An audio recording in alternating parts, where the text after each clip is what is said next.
Welcome to our channel. Today we how to restore your brand kit across devices using Figma plus Cloud step by step clearly.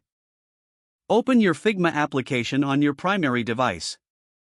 Ensure you are signed in to your Figma account. Navigate to the Assets panel on the left side of your screen. Click on the Brand Kit option to access your saved brand assets. Check that all your brand colors, typography, and logos are present.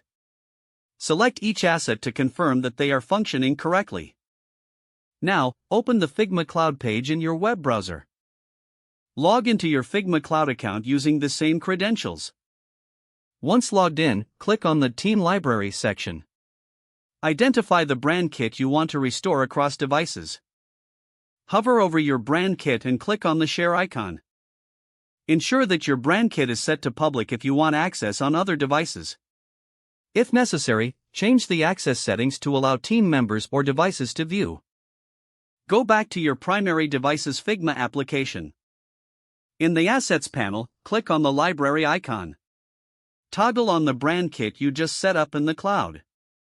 Wait for the assets to sync across your devices. Open a new or existing design file. Check if your brand kit assets are now available in the Assets panel. Drag and drop any asset you need into your design. Use the brand colors, typography, and logos as required. To ensure the brand kit is always updated, repeat this process whenever changes are made.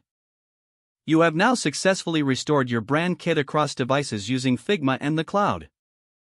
If the page does not load, refresh the browser or try again in a private or incognito window.